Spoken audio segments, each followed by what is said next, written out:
Abdul, Lady K, and Lady J for a program which is geared to enrich you, mind, body, and soul, right here on 246 BeijingVibesRadio.com, 12 till 3 on a Sundays AM, 7 till 10 p.m., 8 till 11 Eastern Standard Time. Don't you miss it. Feeling lazy.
Hi. Hello. How are you guys doing?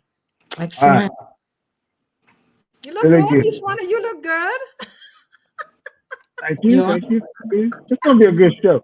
It is going to be a really good one. Yeah. You guys got an energy. You bring it all the time. Okay. I'm happy to be with you all. Thank you for inviting me. I'm doing well. Thank you. Good. Thank you, Yuvelca. Thank you for taking the time this evening and sitting in with us because, we are so honored to have you here. Mm-hmm. We are so fortunate to have you here. And we must say thanks to Dr. Ras for introducing us to you because you have so much of wisdom that you offer to the world. And we just want to honor you with that because you didn't sit there with the wisdom. You bring it out in the magic, Oh, that's a good one. You bring it out in the magic. You take the wisdom and you transform it into a magical moments, And the magical moments is with your books. Those are the magical moments. And those magical moments is like the wand you're waving with the magic. So once you read it, you're able to transform yourself, And it's so beautiful how these two subjects tie into each other this evening, the magic and stillbirth, How are you seeing yourself this evening? How are you seeing yourself? Right. What are the things that you're telling yourself? We all know that we go through different things in our lives.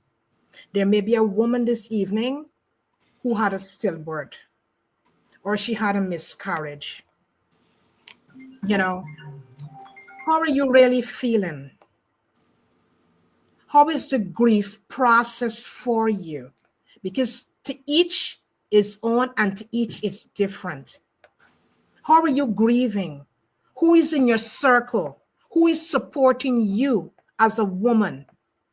Who is supporting you? Is your family members there for you?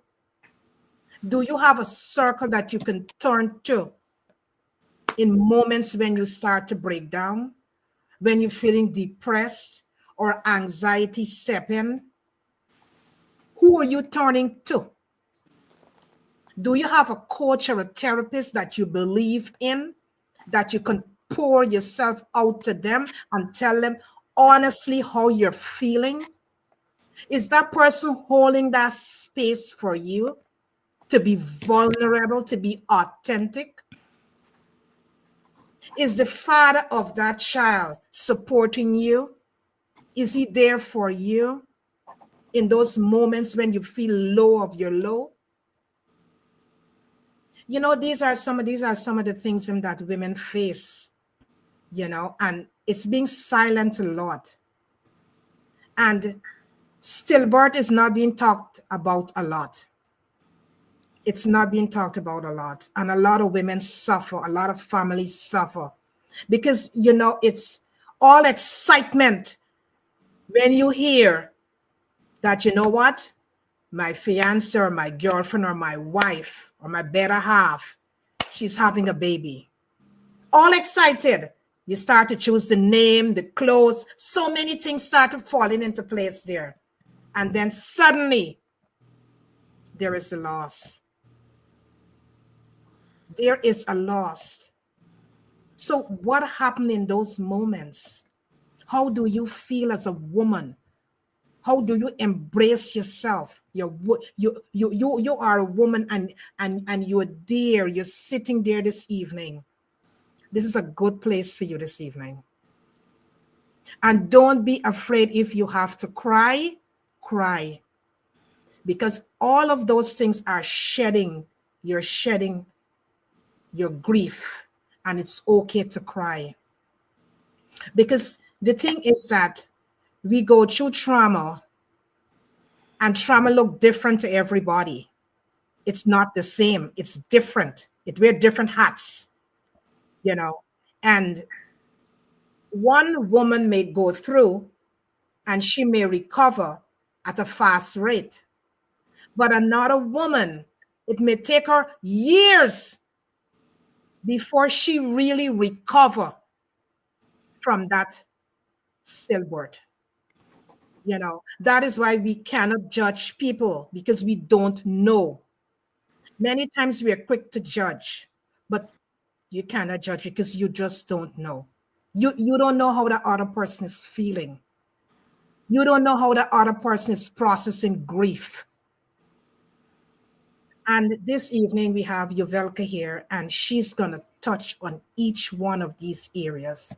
The prevention, the nutritional aspect, because many times there's certain things that we lack that cause that. So she's going to touch on all of these areas and help you as a family to understand how you can embrace, if you go through that process of a stillbirth, or how you can embrace pregnancy. She's going to be able to touch on all of these areas and help us to understand how we should really walk this journey. And the magic that you have within you, it's always there. It's always there. You are the magic. You are the magic. But you got to tap into the magic. But if you have blockages in your life, it's going to be difficult for you to tap in. You got to clear away those debris. You got to clear it away. And we know it's not an easy job to clear away those debris. That is why you got to grab yourself a professional coach if you cannot do it on your own.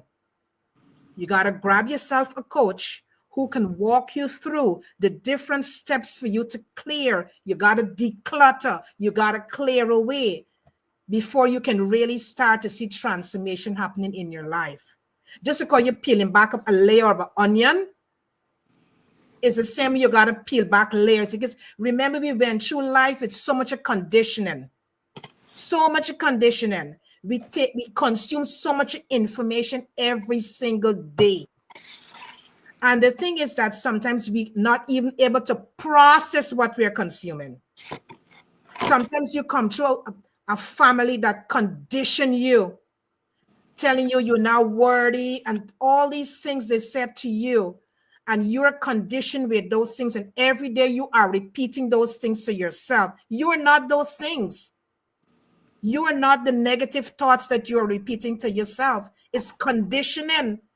The things that you listen to, people who are in your ear and telling you things and making you feel lesser than yourself. So you got to clear away all of those stuff. And clearing away means clearing away relationships from your life, because some people they're not going where you're going. They're not going with you, and it's quite okay. Release them with compassion and love. Because remember, you is the center. You is the true essence. And you got to focus on you. And in order to focus on you, you got to clear the playing field. You got to clear the clutter around you and within you so you can able to see where you're going. It's quite okay. It's quite okay. So this evening, well, we want to thank you so much for returning here. You're a trooper now. You're a trooper.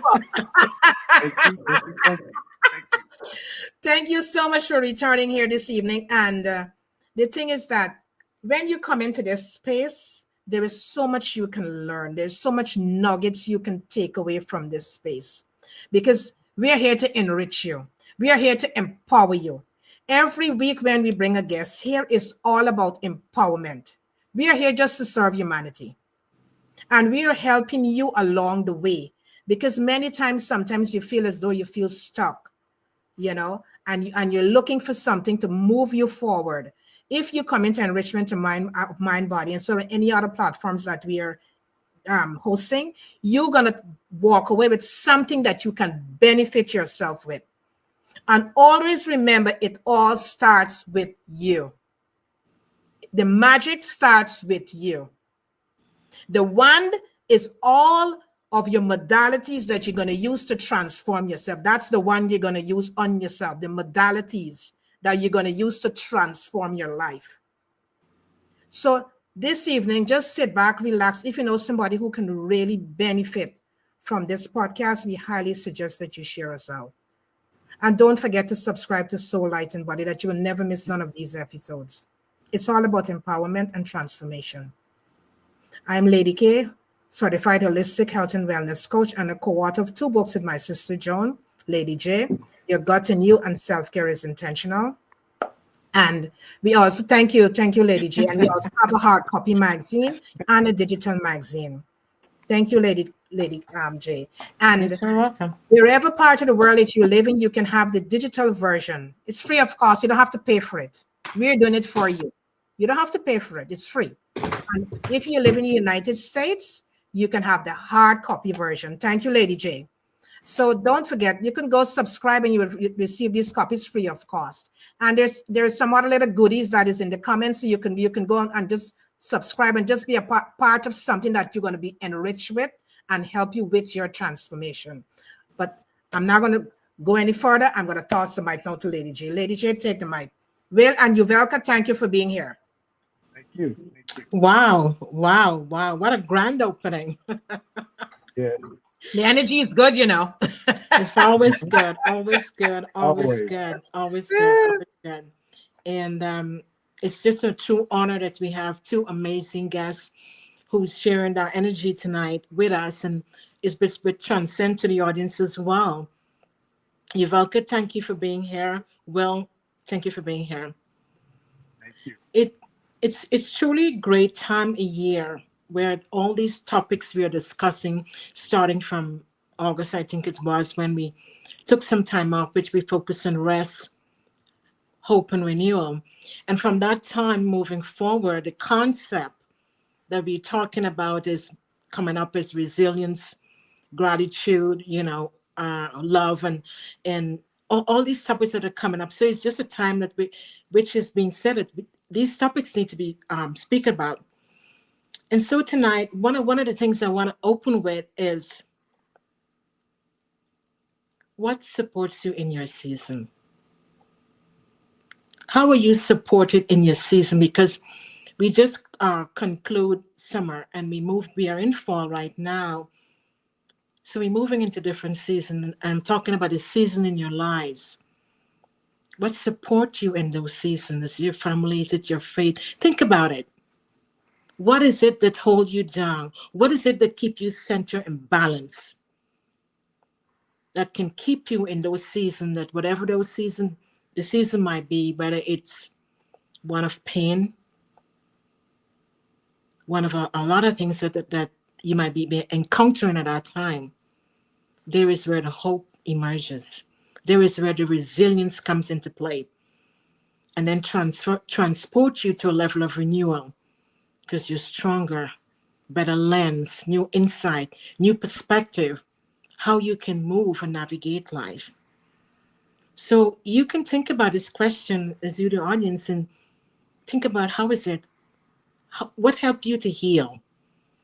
I mean, I know, Lady K, you talk in the intro about healing, about the people that support you, because it's so important that who you are surrounded by. It is so important, what are you listening to? And it's also is important, what are you feeding yourself with? You know, I mean, that's why we have your gut in you, because are you making the right choices of the food that you enriching yourself with? Focusing on a microbiome so that you can be healthy and you can be strong, because we all have goals in life and we be hoping to achieve them. And when we achieve them, are we well? Are we healthy? Do we have the level of vitality to really enjoy it when it comes in and we achieve those wins? And are you focusing on self-care? Taking good care of yourself. Taking the time, pausing, going within. Are you leaning into your inner wisdom? What are you focusing on? What are you focusing on? Are you celebrating your wins, big or small? Can you work hard to attain that? How are you handling rejection, the no's, the fear? Are you using that as a level of motivation to propel you forward, to redirect you to step higher? You are the light. We all are light carriers. Are you showing yourself love and compassion? What are your inner dialogue? What are the things that you tell yourself on a daily basis? Are you reminding yourself that I am? Because what goes after I am is super important. I am special. I am strong. I'm tapping into something within me that is going to help me handle things. What are your I ams? Are you showing yourself a level of gratitude? Gratitude is a great tool, because when you can focus on gratitude for yourself and for others, you move to a different level. What is your mindset? Mindset is everything. Do you have a closed mindset that you're not letting nothing in? This is the way I am. This is it. This is going to be. Or you opening up yourself to new possibilities? As Lady K spoke about when she talked about clutter. Are you decluttering not only within, but outer? How is your environment in your home? Does every room represent what it is? So you can navigate easily. Are you holding on to unforgiveness? Or are you able to let things go so you can move forward and move light so that you can attain everything that the universe, God, whatever it is that you serve, can bring it to you? You can pull it in because you're letting go of things that don't serve you well. What are you holding on to tonight that's not serving you well? What are you not forgiving? This is 2025. You'll be almost moving to the level of conclusion. What are you holding so tight to your chest that is not serving you well? What is standing in the way of you for your next? Because if you let that go, then you can achieve your next. Your next is going to walk into you, whatever that may be for you, whatever that goal may be for you. And are you looking at your goals and saying, what makes sense to me that I can close 2025 strong? I might commence 2025 with all these different things. But what makes sense to me in the moment that I can close strong, that I can have those great joy and achievements, and then I can move forward and give it a second look. What can I do when I move into 2026? That makes sense to me. How are you in the space of your life? This topic tonight is woven together with the power of resilience and giving. What is your magic? Do you have that spark within you that when you step into the room, you change everything? Can you carry that spark with you? People light up when they see you because that's your magic. They light up. Just by hearing your name, they light up. Just by hearing your name, just having a conversation, whether it's a workshop, whether it's a webinar, or just having a conversation with someone, how people experience you, how they experience your magic, what do you bring to the table when you enter spaces? So when you bring that level of magic, because that's you, that's your uniqueness, when you can bring that magic, it's such a joy of an experience. People are happy, they're excited, because they never leave the room the same, because your spark was presence. Your presence is super important. How is your presence? What kind of presence do you carry around in spaces? Sit with that tonight, because this is a great topic where we're going to talk about the magic, the giving, the soul-birth, the experience, the loss, and so many things. So many things are going to come out of this discussion tonight. So sit back, invite a friend, have a comfortable chair so you can soak everything in. It's good energy. And that is why Soul Light and Body was created, because there's so many topics there. There's so many great guests that provide us with great information, great concept. And it can help you to think a little different, new perspectives, and how you can live your life. We always say what works for you, you keep. What's not, you can share with others. So we just want to thank you for subscribing to our channel. We want to thank you for all the support. We want to thank all our guests for coming into the space and enriching us so that we all can share in the collective. Because we all need that. We need hope. We need a level of optimism. So much is happening in the world. We need hope. And so we can all be lifted up, the level of motivation. But motivation don't only stop there. The change and the level of transformation. Because when you can move to the level of transformation, there is a level of joy, there is a level of bliss that you can experience for yourself, for your life, for your family. So we just want to thank you for watching us tonight in the space, and those who are going to catch us in the replay. And think about it. Who are supporting you in your season in your life? Sit back, relax. I'm Lady J, certified holistic wellness coach, and so many other things that I do that Karen spoke about. And we're just going to continue to serve, because that's who we are. Serve, give love, share. Well, and Yuvelca, thank you for being in this space. I know we said that before, but it's never too much to say, because the power and the love that you guys are bringing in this space tonight is going to enrich all of us, those who are watching live and those who are going to catch us on the replay. So thank you both for being here.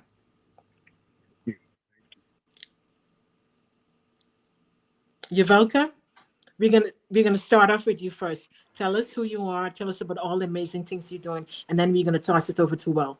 Thank you for being here. Thank you for inviting me into the space to be with you all.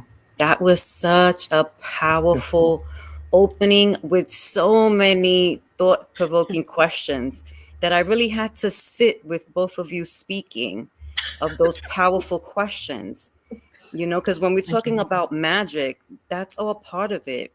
My name is Yuvelca Magdalena Reyes. I am an author, an advocate, an ambassador, and an activist for the elevation of humanity, because we have to and we must do better.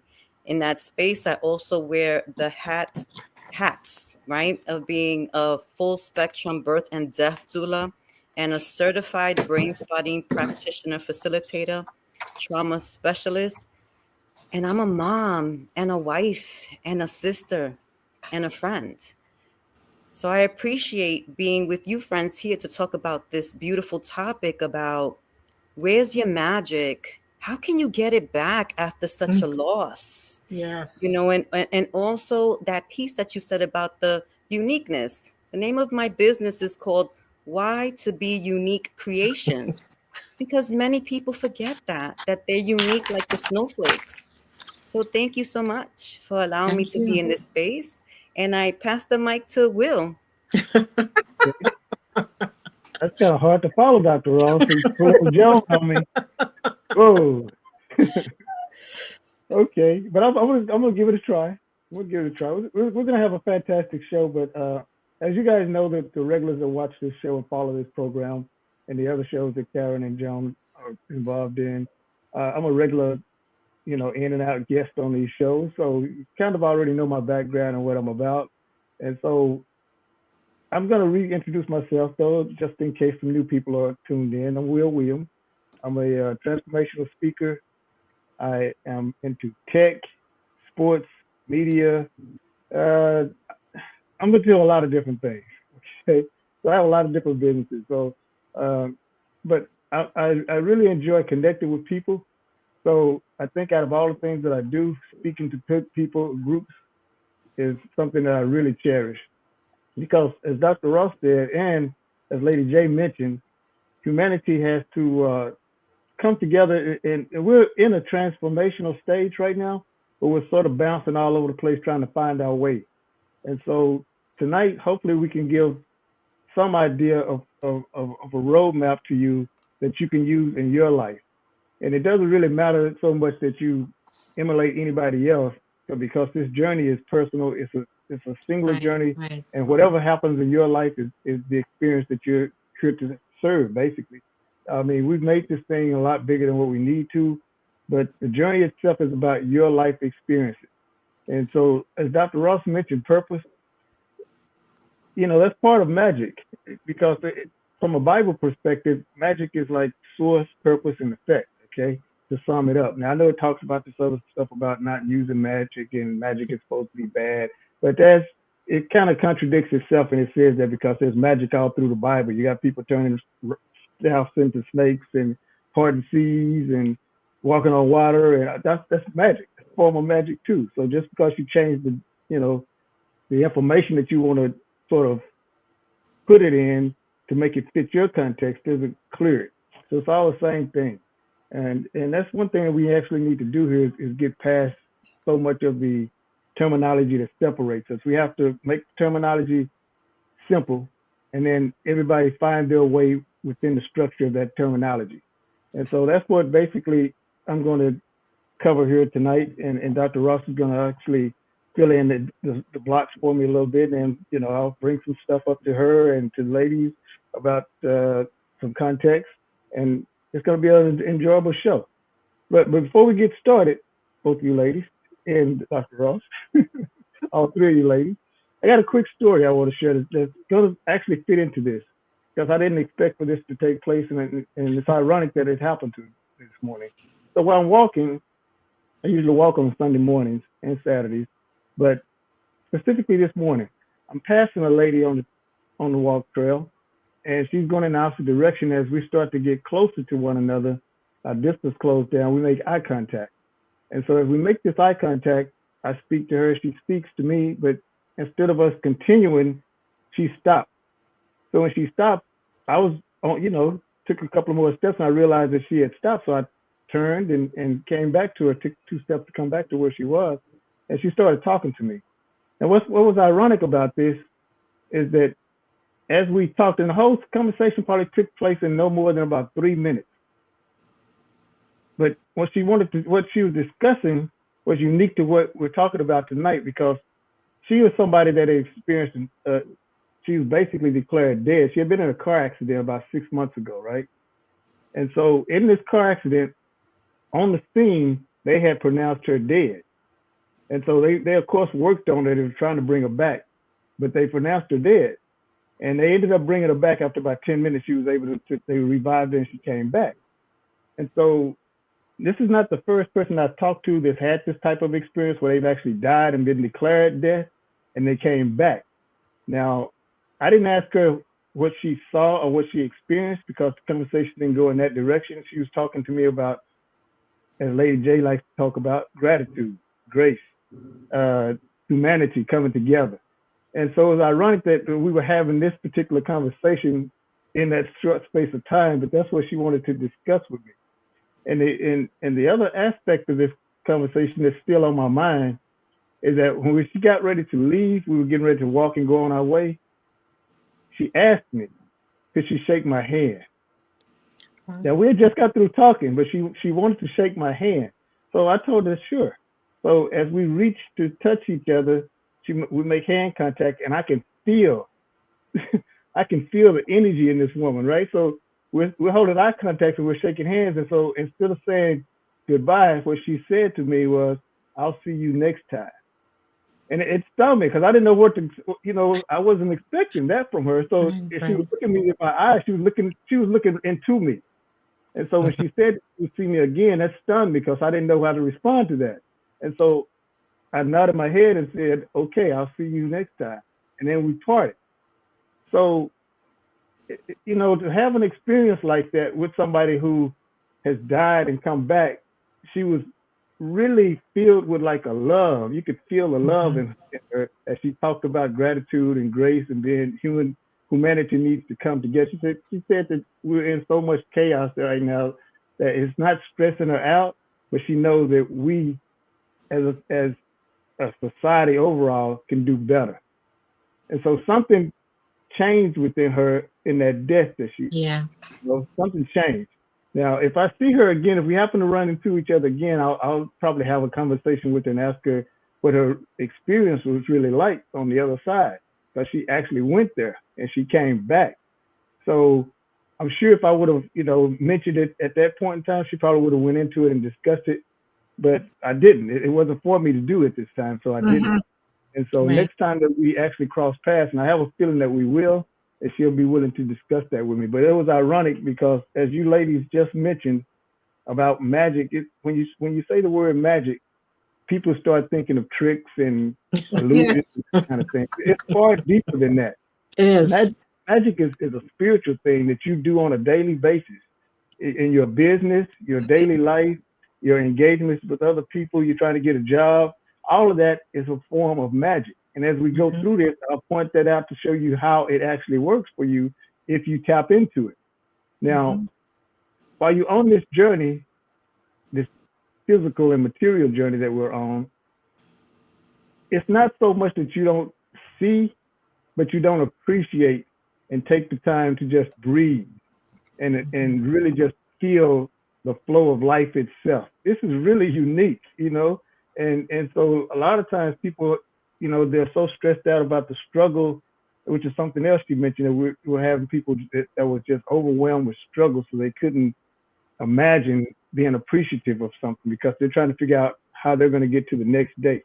And it was ironic that she mentioned that because I wrote an article detailing, about this same thing. We were talking about the struggle that people are having.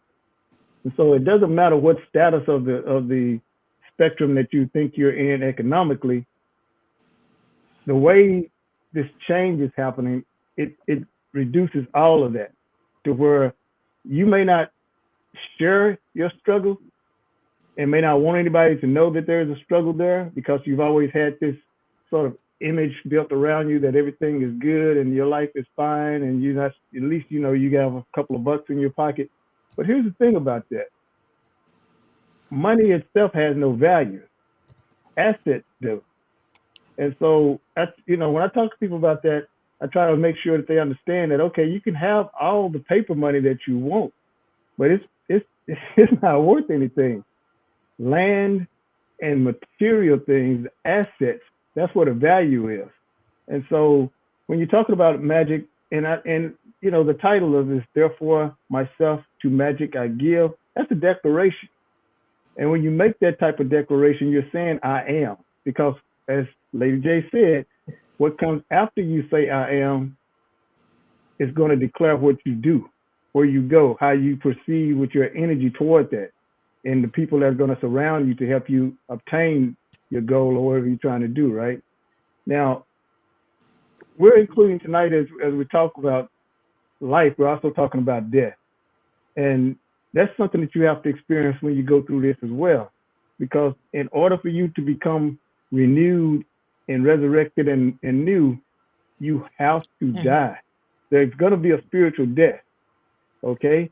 And as you do, you have to have a purpose that works for you. Now, nobody else. I don't care if it's business, life in general, you're going to make some changes to do some things differently. You're going to have to kill off the old you in order for a new you to find its way forward within what you're trying to do, right?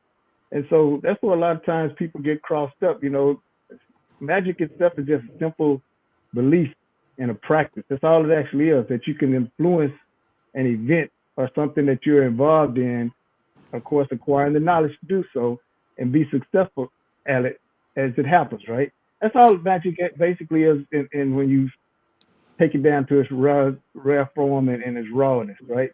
And so if you can do that, you can understand the concept of, as you speak and engage with people on a daily basis, you're in the state of magic all the time and never leaves you. And so instead of, like, you know, we've all heard the famous words that tie to magic, abracadabra, which only means I speak what you see.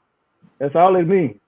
And so that's what's happening in every aspect of your life, because as you are engaging with people, that's exactly what you're telling them. It's abracadabra. And so if you have the context of what you want to do with that power, you can form it and take it to what you have an interest in achieving or trying to accomplish at that moment, right? So this stuff is not that complicated. Now, science also considers magic something that, you know, they don't have a clear vision of what they think about it, because it's not something that they say they can repeat. But it's like I just said, if you take it down to its rawest form, magic is repeated all the time. It's not something that's, you know, you have faith in. It happens, you see it, but you don't realize that that's what you're seeing. So therefore, you don't understand it, and you think it's just a magic trick of something, of some kind, of somebody, you know, producing some type of illusion before you. But you basically conduct some form of magic continuously, and probably will until the day you leave this earth in this physical body. And so when people bring this up, there's no us and then them, or they out there and we're not over, you know, we're over here and no, we don't believe. All this stuff is connected. And so, you know, that's where people, and at this time too, we actually need one another more than we ever have before. Sure. You know, I know as we've made progress, people think that, okay, it's just about me and my little group or my little tribe. And we're splintering off into individualism, right? And that's okay too, because you find your way. Whereas in the group, you may be smothered and put in one level of it and you can't rise. But you have to have some strength to do this, though, because if you're going to be on the circle by yourself, you have to be able to walk that path by yourself and be strong enough. And as Dr. Ross is going to take us into what happens when you lose a child, you have to be able to come back from that. Now, I know, as both ladies have, because Lady Kay mentioned this at the top, that it's a struggle to do that. Sometimes people want to stay in that dark space and don't want to come back, but you have to come back. You have to. You absolutely have to. And the reason that you do that is not so much for everybody else that's around you, but for you. Sure. Right. You owe that to yourself, because, you know, to lose a prospective child is a really painful thing. You know, I have an experience about this, so I can talk about this from a man's perspective. And last time I did a show with Dr. Ross, I think I mentioned this, but, you know, at my about 19, 20, I had a young lady that we were dating and had a really nice relationship, but she didn't inform me that she had gotten pregnant, and what she decided to do was have an abortion. Now, she didn't tell me this until the day she was getting ready to go to the doctor that morning to have this procedure done. And so, you know, it's something that I've carried with me up to this point, right? I've healed from it, but it's something that I still carry because, what else? And so, because I really loved this young lady at this point in time in my life. And so I thought that, you know, she was going to actually be my wife and we move forward in the future, but it didn't happen that way, because after we done that, we disengaged after that. So we tried to have a conversation about it because I wanted to know why she decided to make that decision without even having a conversation with me to see kind of where my head would have been and what I would have thought about it and what we could have done. She didn't give me the opportunity to experience that part of it. She just made it on her own and decided that was best for her. And so she moved on with her life and her career, and we haven't spoken again since that time. And so, I mean, she pops up occasionally, you know, in my email. She'll send me an email because she keeps up with me, but I just know that she's a bank president at this point, but she keeps up with what I'm doing though. So from time to time, I will get an email, you know, from her. So I know that she knows how to get in touch with me if she really wants to talk about this. And maybe one day we may actually be able to have that conversation, but, you know, it's on her. So I'm not going to bring it up anymore for her, you know, pursue of, hey, I need some kind of resolution to why you decided to do this.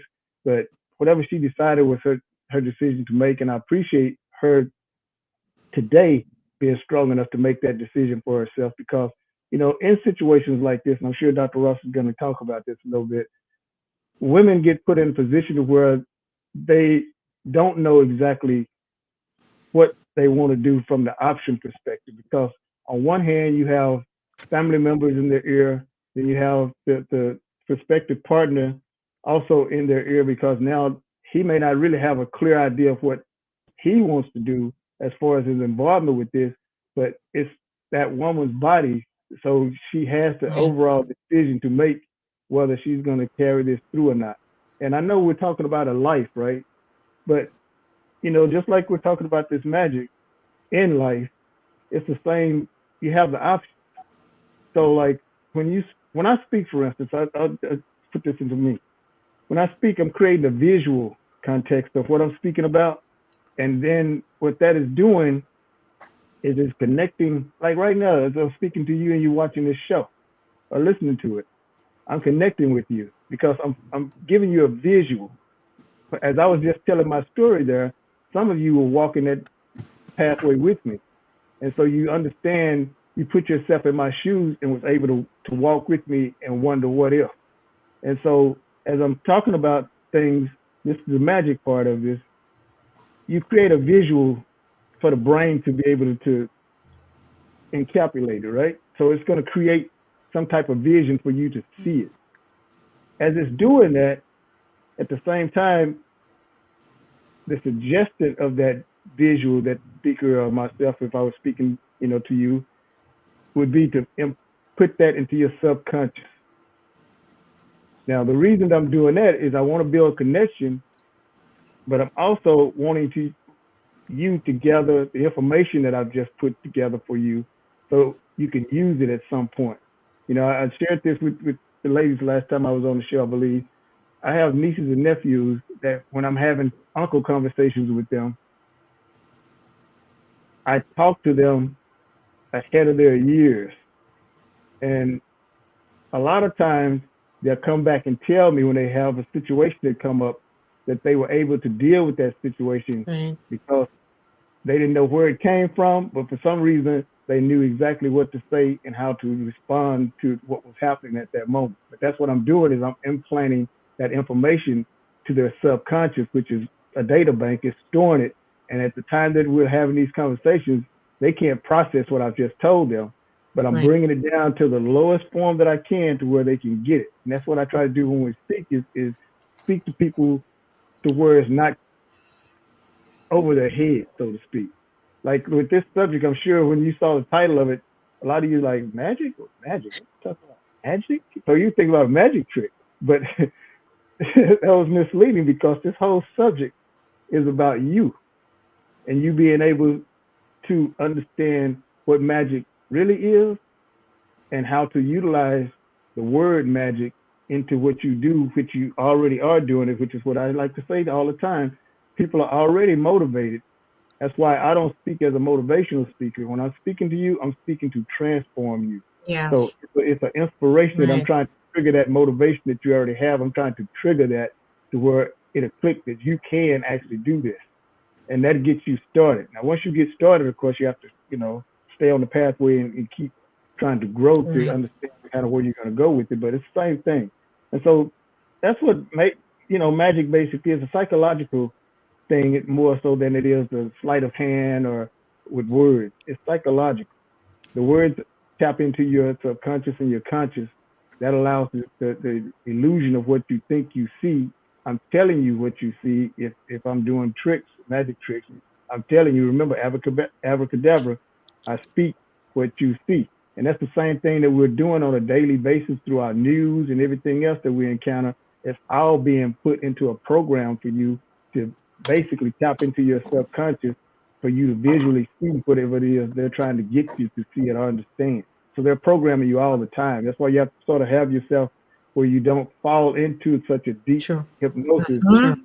Because what's happening also is while I'm speaking to you, just like anybody else, if it was a trick, we're trying to put you in a slight hypnosis state. It's not really deep like you see the thing being. It's not that, or you're gonna count backwards and then you'll fall into a state. It's not that. We're using the power of words to do it. And I study the frequency of words and what words are powerful to tap into. That will basically connect with your frequency, so to speak. Okay, that will tap into, even if you're not looking to be in a state to where you want to listen. If I use certain words in a certain tone with those words, I'll still be able to tap right into your subconscious and get your attention, whether you want me to or not. I just have to know how to use it. And so those are some of the secrets behind this. And that's all it basically is, And one last thing, I'm gonna shut up and let you let this kind of put it together. But I mentioned the part about the connecting, right? So there's a law, similarity. That universal law taps into your experiences. Whatever your experience from the past is, that's what that is going to do. I'm going to take you on some type of connection of an experience that you've had, okay? And what that's going to do is in your brain is going to find some place in your life you've had a similar experience. And once it connects that experience, you're going to get a rush of chemicals. And when those chemicals come in, you're going to either feel happy or sad, or maybe in between, indifferent to it. But whatever happens, it depends on what the speaker's trying to relate there. They're going to take you back and then bring you forward. So your brain is going to trigger some experience that you've had that made you feel really good about that moment. And then at that time, you're open basically to hear whatever message is going to be delivered to you. And so that's how magic basically is. And so a lot of times, people get lost in, like I said at the top here, they think it's about some type of sleight of hand or something like that, but magic is psychological and what you speak. And that's why abracadabra is so powerful, because whatever words, as Lady J mentioned, you say, I am, whatever comes after that, you are. Now you have to believe it, but if you do go all in, everything else happens for you. It's not that impossible to then find your pathway and move forward, right? And so that's what you're going to need when you have an experience of something so dramatic as losing a child. I'm sure, like the lady that I encountered on the walking trail, there are a lot of women in the audience that are watching this show that can connect to what the doctor is going to talk about here in a second. But you can also connect to what that lady told me on that trail too. And so you have to come back. And she came back to life, right? They brought her back. Now, again, like I said, whatever her experience was on that other side, I didn't get a chance to ask her what that was and what she experienced or what she saw or didn't see or felt or whatever it is, right? But that's kind of where you are when you go through this type of experience too, is you have to make a decision. And everybody's experience is going to be different, because some people that have that, near-death thing say they were asked whether they wanted to come back or not, and they made a declaration and said, well, I think I want to stay. It feels so good here. But then they were told that they had to go back. So in this situation, it's sort of the same thing. You have to, especially if you have more people that are waiting and dependent upon you emotionally, and everything in this world is Even though we live in a very material world, this is all spiritual. Once you really understand that your down days of depression and feeling bad, if it's not some type of way, a chemical imbalance, chemically, induced, you can come back, because your spirit is here to experience all of this life that we live, okay? And so in doing so, you have to want to be here, though. And so if I was gonna be closing the show out, and this was after my speech, I would say want to come back, because this life is so full of things that you haven't even experienced yet, that's waiting on you, that you think that you don't want anything to do with right now. But there's just so much more to it than what you've already experienced, that life is beautiful. It's a beautiful thing. So you have to want to come back and experience whatever it is you haven't just yet, to allow yourself the full experience. So when you are finally done, you won't declare, I need more time. You'll be able to say, hey, my time here was good. I'm ready. When you can say those words, life becomes basically enjoyable for you at that point, because you're not stressing over anything material. If you have it, you have it. If you don't, you don't. And you don't put yourself in a position where you're stressing yourself, cutting your life balance short because of something material-wise, or something that this system basically has put you into being unbalanced in, so to speak. Okay? So, sure, we'll cover more stuff here as we go through the show. It's going to be a long, good show. And it's actually going to be quicker than you think, too. I just said the word long there. But actually, what's going to probably happen now that the show is officially open and we're getting into this is going to be a very fast show. I don't know how many minutes I just talked there, but wait till Dr. Ross jumps in here, and Lady K comes back in, and Lady J, of course. We're going to be bouncing, the energy we're going to be bouncing off each other, and this show is going to go a lot quicker than you think. So keep your ears open, and because you're going to get some, as Lady K likes to say, you're going to really get some nuggets. So make sure that you listen to what's being said, because some of this is you're going to need some of this, okay? So with that, I will toss it back to whoever's going to speak now. Yuvelca? It is natural for me to see, to taste, to smell, to touch, to hear, and to think. But when it goes beyond that, to the things that I might not be able to see, becomes like supernatural to me. That I consider to be magic. My instincts. Thank you. my instincts, my intuition, the unknown, right? The uncertainty principle, the surprise, the beauty of the mystery of life. That's magic to me. And pregnancy is magical.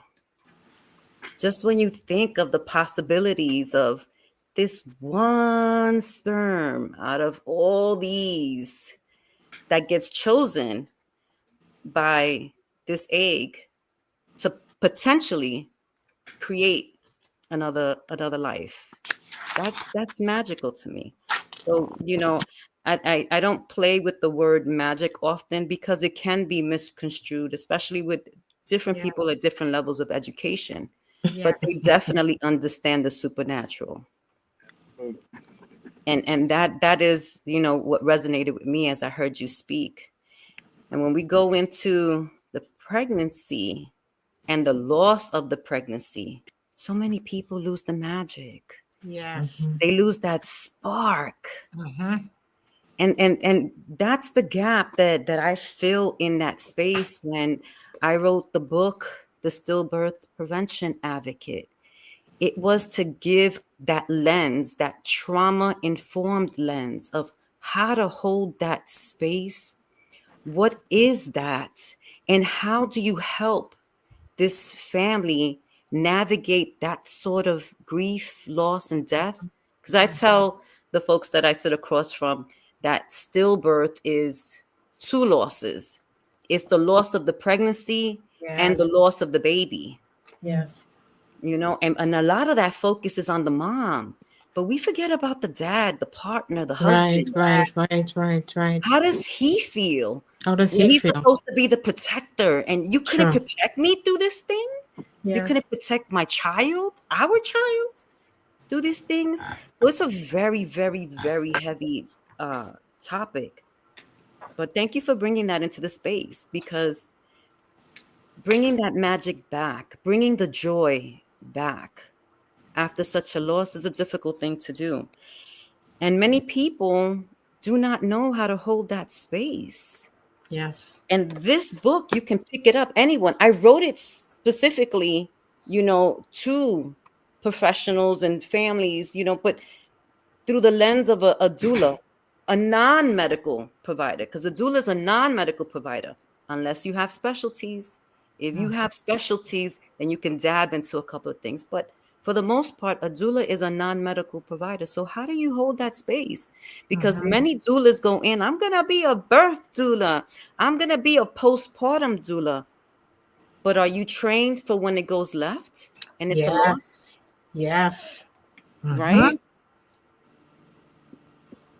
And it's difficult. I mean, it's a difficult space to hold. It really, really is. To be able to be skilled to help slow down time so that the family could enjoy a moment. There are different things. Well, did you have a stillbirth in the hospital? Did you have it at home? First of all, let's reel it back, because so many things get lumped into that. So what is stillbirth?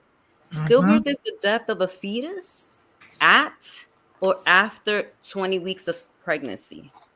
And in the United States, it's about roughly 21,000 stillbirth babies annually. But in the world, it's about one every 16 minutes. Wow. And people think that it's rare, but it's not. So I want to bust that myth. It is not a rare occurrence. We just haven't spoken about it enough. So what do you do? What would a person do when they're in that space? How do you even begin to collect, right, yourself and let the families know? Sometimes it's by saying nothing at all. Sure. Sometimes it's just by being there. Yeah. You cry, I cry with you. And if I don't know what to say just that. Listen, I don't know what to say. My heart breaks with you. I'm crying with you. Because in those spaces, we have, from what my clients have told me, people can say insensitive things while trying to be well-meaning. Oh, don't worry, your child is with God now. Oh, don't worry, you'll have another one. But when we're talking about being present, how do we be present with something so painful? And how do we get that, I'm going to use your word, magic? How do we get that spark back? And when do we try again, if we decide to try again, if the trauma is not so deep? And I say if not so deep, because what is traumatic for one person might not be traumatic for another person. But we all know what grief is. We all know what grief is. Wow. Listening to you, Yuvelca, it really touches someone to really understand that what women really go through, because as I said in the opening, a woman is pregnant, she's all happy, she's all excited because she knows she's bringing a life into the world. It is something new that you're bringing into the world. And then suddenly, that's all gone. That woman could be so devastated. And when that happens, it's so many things start to break down. So many things start to happen. When that one thing happens, so many other things start to follow. Yeah, chain reaction. That one thing. Exactly. It's a chain reaction start to happen. And that is why you have to leave the person to grieve that process. You don't force them.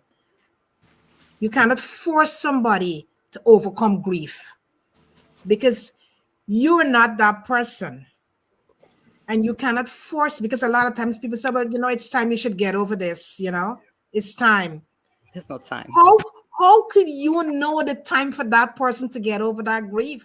You can't know that. You have to leave that person to process the grief and be there for them and help them during that process. This brings me to the next question now, Yuvelca. What's the difference between miscarriage and a stillbirth? Well, what specifically makes it different is that a stillbirth is at that 20-week marker. So when it's before the 20 weeks, they classify it as a miscarriage. But once it hits that 20-week marker and beyond, it's classified as stillbirth. And the trauma of that is heavy. There is, and when we speak of trauma, especially the trauma in general, but we're specifically talking about the trauma in stillbirth, there's no language. People can't think. Many times you can hear when we're retelling the story, I can't even breathe. I can't even remember certain things. The words don't come out of my mouth.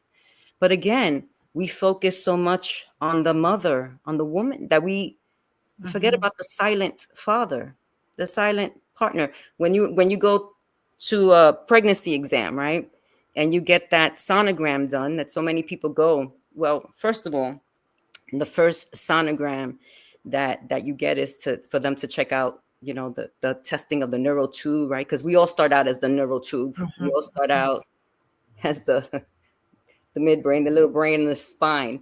But in that process, the father, he's sitting in the room and they're doing the exam, and let's find out what you're having. He's usually sitting all the way down there at the foot of the bed, trying to look over the chair, trying to see what can I see in that monitor.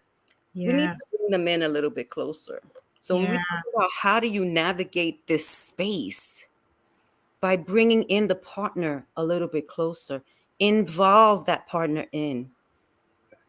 Those two people, that's the powerhouse. So as a companion in that space, that is what my job is, in a sense, to keep them together. If the loss happened in the hospital, to slow it down with the doctors and nurses. Can we give them a moment, please? Right. Can we turn off the light? Slow it down. Allow her to have the medicine of tears. And like also, that. Thank you. And medicine of tears. I like that. Yeah, tears are medicine, right? Just as laughter. Yes, yeah. And also to remind families that they can touch their baby, they can bathe their baby, they can change their baby's clothes, they can take pictures. I encourage take pictures. Many people, no, I don't want to take pictures, because today, right now, next week, next month, you might not want to, but maybe 2 years from now, you might want to. Maybe you're ready then. Because the funny thing, not the ha he, but I say funny, in sarcasm about grief, is that grief will put a pin in it until you're ready to address it. If something traumatic happens to you and you're like, I have to dive into the work, I have to do this thing now, grief will be right there waiting for when you're ready. 2, 5 years, 10 years later, it'll be right there. And it'll come in like the floodgates were open. Let me see. I see some questions coming in, so I'm getting a little bit distracted because I'm excited to speak. So, just to navigate. Is their care different from the parents? What about minors who normally lost someone? Well, you know what? That's a good question, Dr. Roz, because once again, when we're talking about loss, right? We don't think too much. We don't think too much about the fathers, the partners, the husbands, but what about the other children, the siblings, the ones that are waiting. I'm waiting to be a big brother or big sister, or that elder that's waiting. Am I a grandmother or grandfather this time or again? So when we navigate those spaces, we have to really sit in and meet them where they are. What is their level of understanding of what death is and loss? Because sometimes, you know, and I say sometimes, but in the United States is a taboo in a sense. People don't, when you hear the word death, people run. Outside of the United States, they say, I'm a death doula, and we can have a conversation about it. Here, it's like death. People want to run from it. I don't even know if we're going to meet it one day. True. You know, it's unfortunate that we're. What happened, Will? I was just saying that would be a good topic to add to the show of topics to talk about, because you're right. People are afraid of death. You know, so as you mentioned, death attached to anything brings fear, and so people shouldn't though. You know, I've shared this before. I don't live my life from a perspective of fear of death, and so I'm not afraid of dying or you know, death or when my time is up. I don't have a thought pattern of thinking about that. So when I'm around other people though that are fearful of death, when you start talking like just this little bit that we're discussing right now, as you just said, they'll move because they feel like that energy is going to get upon them some type of way. But you're already marked for death, so to speak. So, you know, you need to just understand, whether you care or not, it's going to come. So it's going to knock at your door one day. So the more that you don't fear death and you get into understanding it, you are able to deal with the process of grieving and healing and how to bring yourself back to where you can function. But if you don't do that, then as you mentioned, you know, death kind of puts a pin in it and says, okay, well, fine, pack your bags. I'll be here when you come back. You'll be back. I'll wait.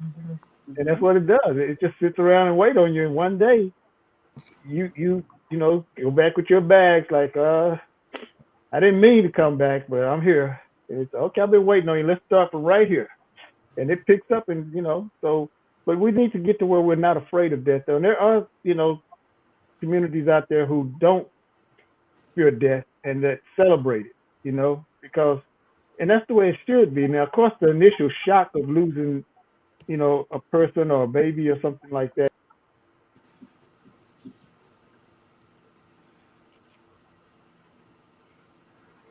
We lost Will for a second there. Yeah. Well, to continue his thought and conversation, like we fear what we don't know. No, True. Right. And we fear, like, how much is it gonna hurt? Like the pain of certain things. Yes. So when we peel those layers back, you know, it's not to give an invitation to folks, you know, like, hey, we really want to get to know death, but just look at the movies that we watch. Look at the world. Look at what we're all navigating through in the current climate of conversations and topics, even today. Get to know it. Get to know what stillbirth is. Get to know if there's, because 95% of it is preventable. You know. Welcome back. Hey, how you doing? I was trying to jump in to finish your thought. Like we all fear what we don't know, and how much is it gonna hurt?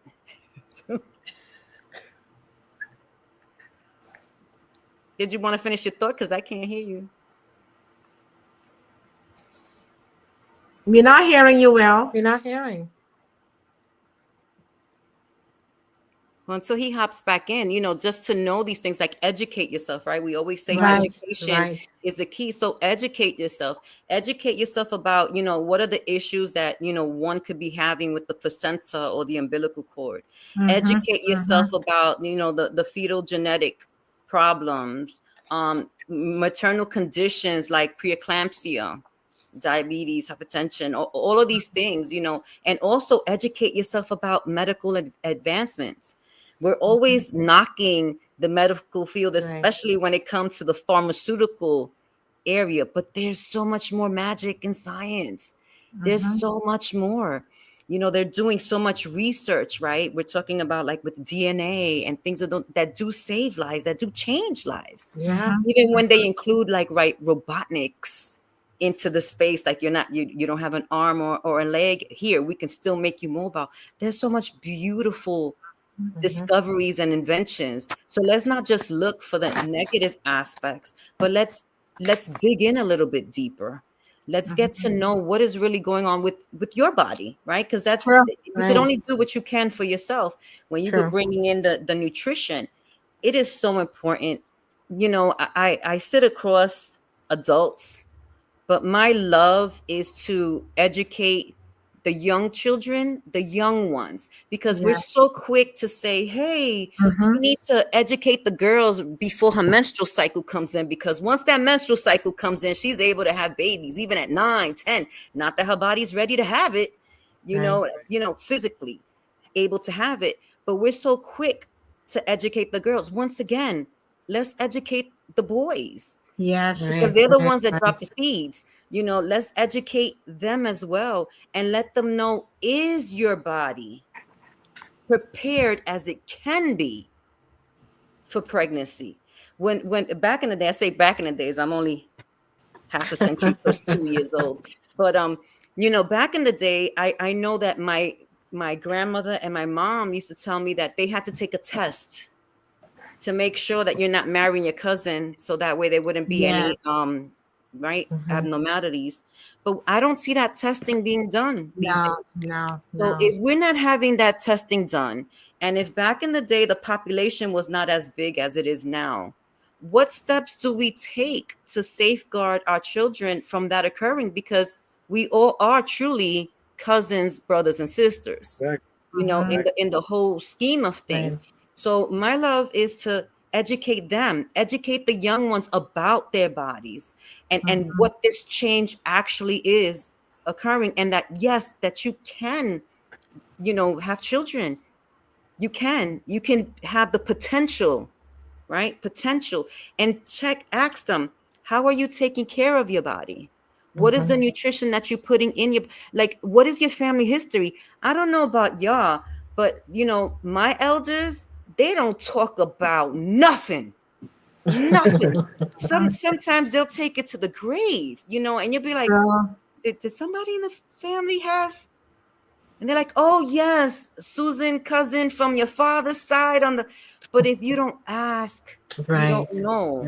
And sometimes even in the ask, you won't get the answer you want. So then do the research. What are other avenues that you can find out about your family's genetics? And your partner, your potential partner, because that's important.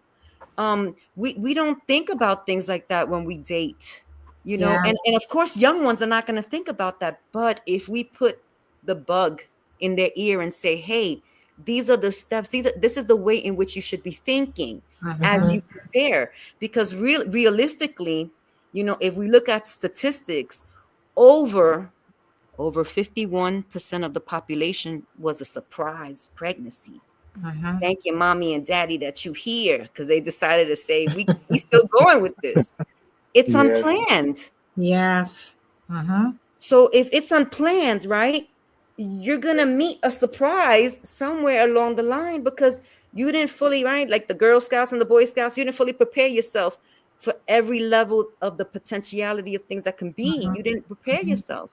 So that's where I go into when I'm speaking about like pregnancy and stillbirth. I don't stay into so much of what it is and what has occurred, because we know that it's hurtful. We know that a death occurred. We know that there's mourning in there. We know that something went wrong. How about the preventative measures? And this is person to person, family to family. When we're talking about institutions and legislation, I saw a question come up earlier for Dr. Raz. I'm in New York, and in New York, that's what I'm advocating for, pushing a bill into law, because New York does not recognize paid family medical leave for when you have a loss. They'll give it to you when you have a live birth, but it makes no sense to me. For a loss, they don't. So we still have that on the battlefield.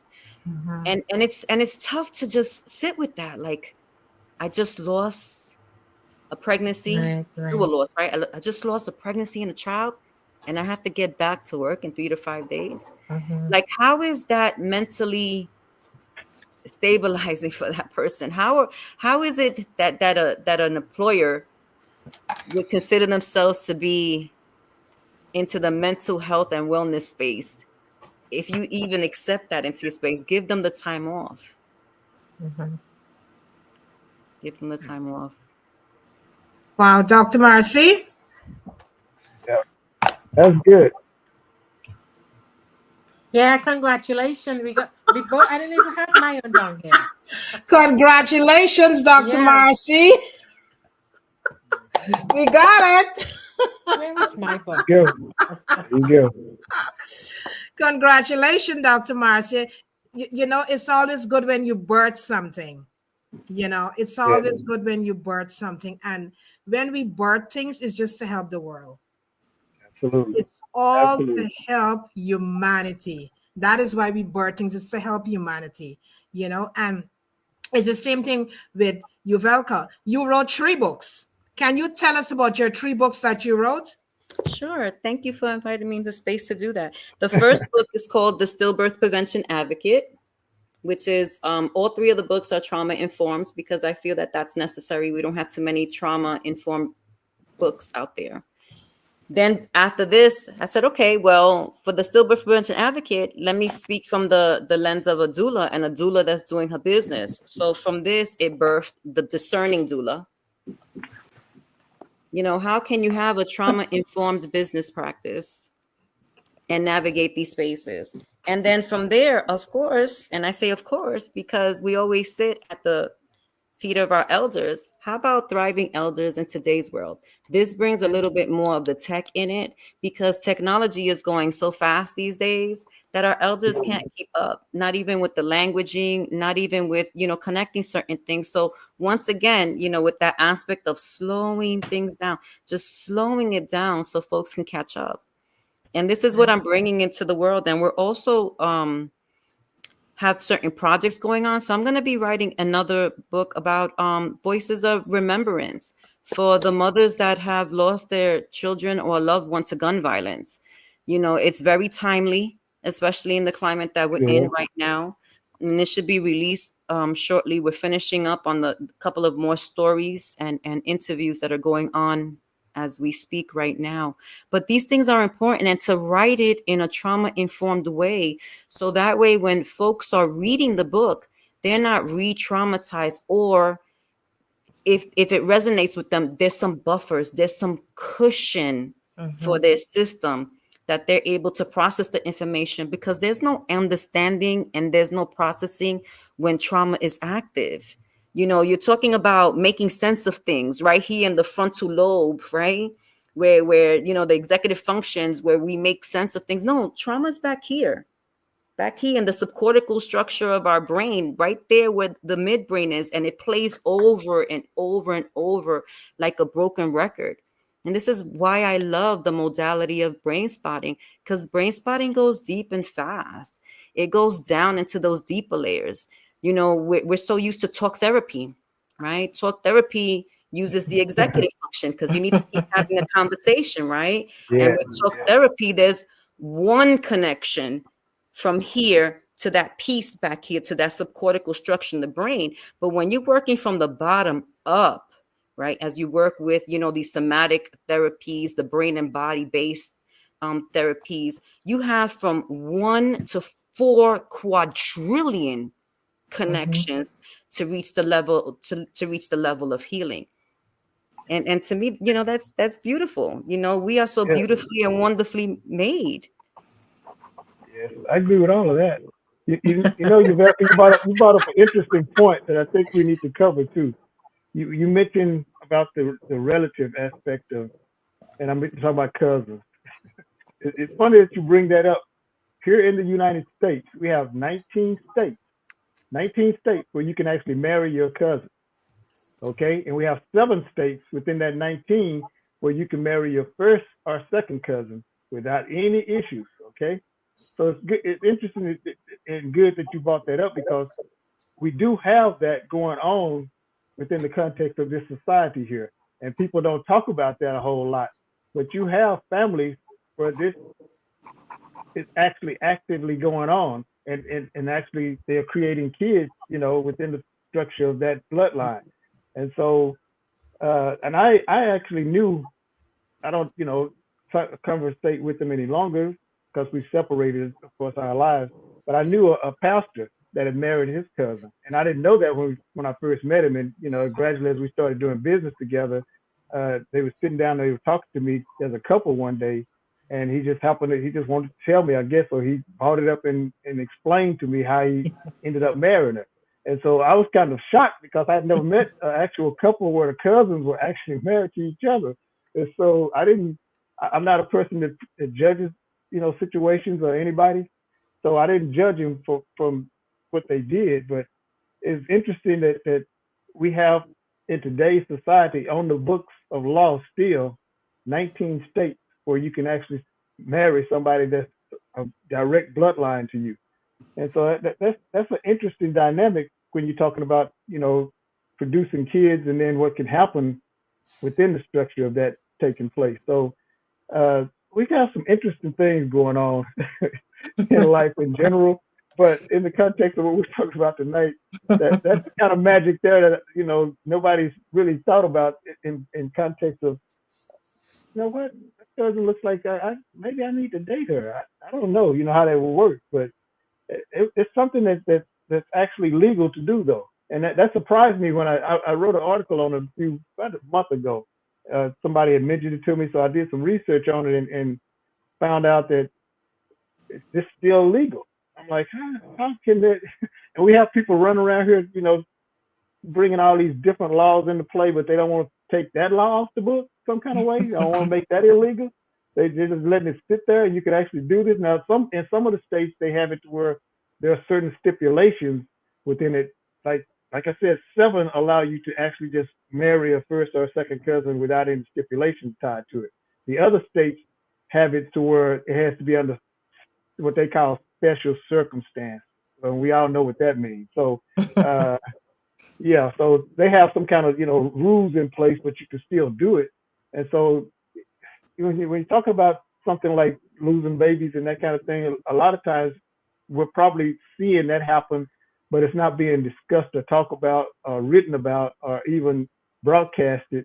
And so people think that it's not happening. They're thinking of America in the 21st century. Nah, that's a medieval stuff. We're not doing that today. Oh, yes, we are. Right. Out of sight, out of mind. Too much. Exactly. It's happening.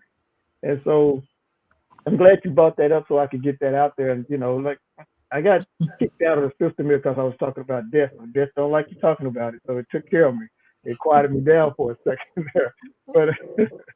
But I think the way the conversation is going and the information that you're putting out there is something that everybody needs, but specifically women that's in a situation now to where we have laws that's trying to dictate how this should go. And again, even in special circumstances, they're not allowing or trying not to allow women to control their own destiny here, so we have some work to do as a society.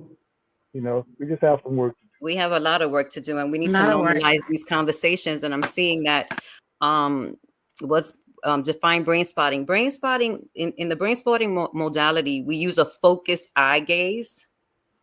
So that way you can process. Sometimes I use a pointer, and what we go in, brain spotting could go in deep and fast. And what brain spotting does is allows you access. It's like holding open a file cabinet and you're just getting that file.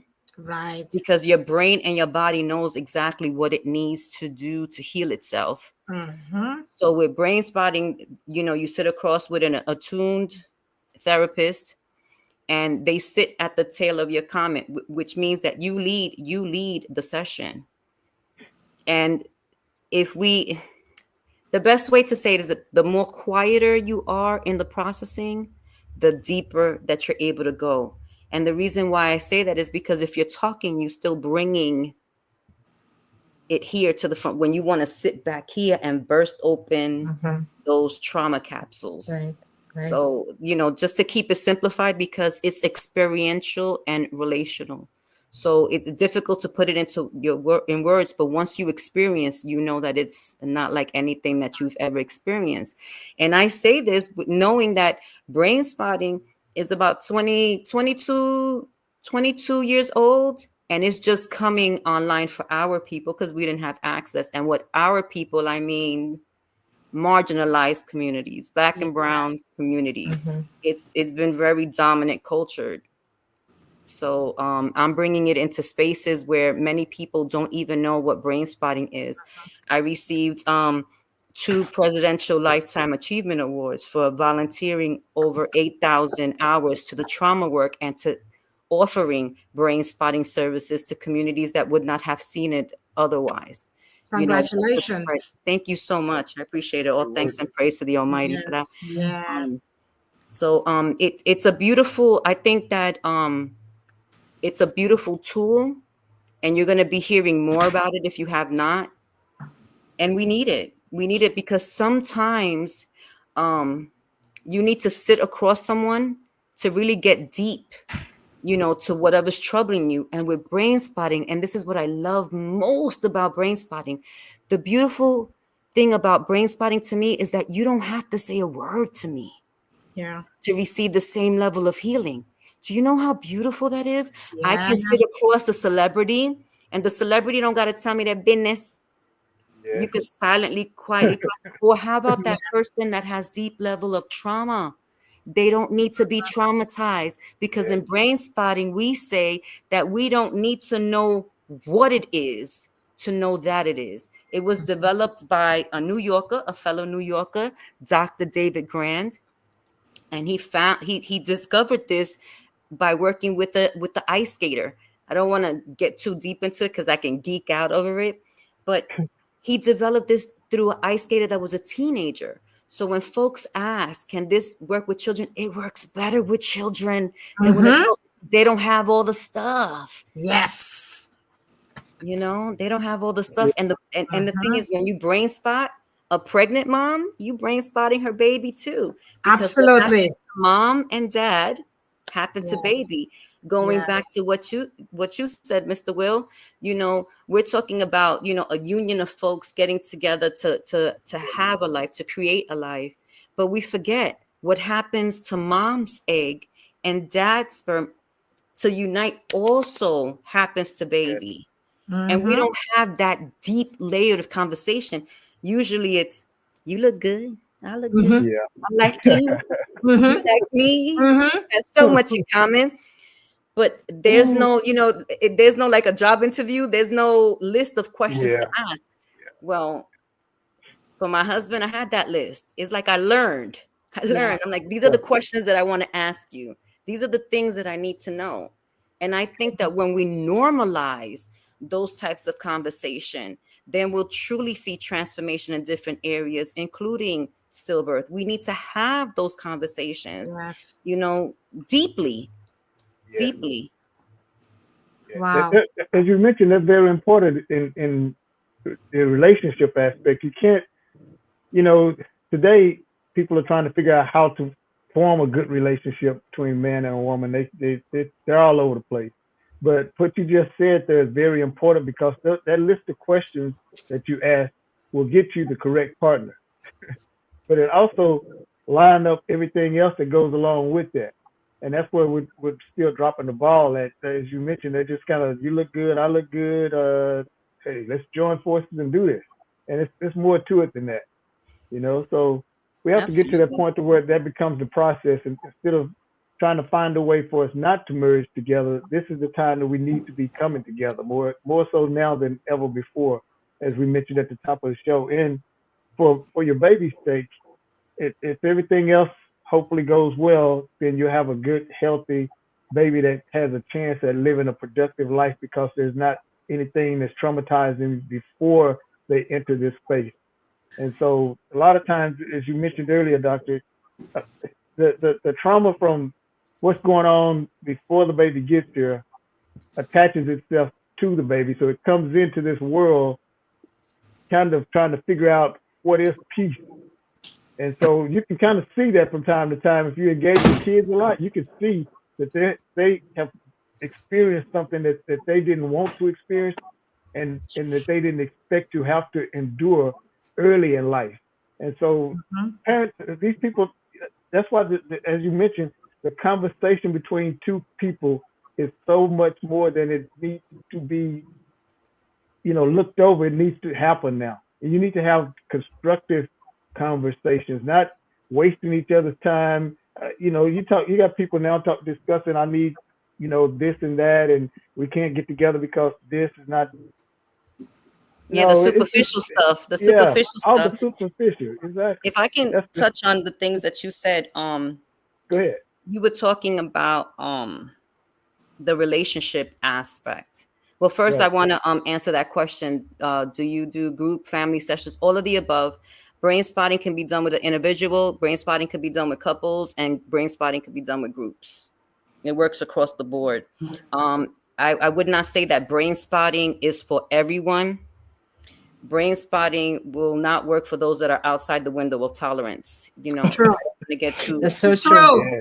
I love that. I love that. Outside of the window of tolerance. Love that. Yes. And getting back to what you were saying, Mr. Will, you said relationships. What we need to bring back is that people need to have their first relationship, and that relationship with themselves and their source. When they can have that relationship with themselves and their source, then they can pour out of a fuller cup. That is so instead true. of running on empty and looking for another person to fill that up. That is so true. Say that again. Say it again. Say that again. Yeah. The first relationships that people should have is with themselves and source. Yeah. So that way that they're able to pour out of a fuller cup and not expect that happiness or that fullness to come from someone else. So they should sit with themselves and look, reach out, look. If I may, I just want to share this real quick, because when we're talking about the relationship with individuals, these are the workshops and the trainings I do in these spaces, especially when we're talking about trauma.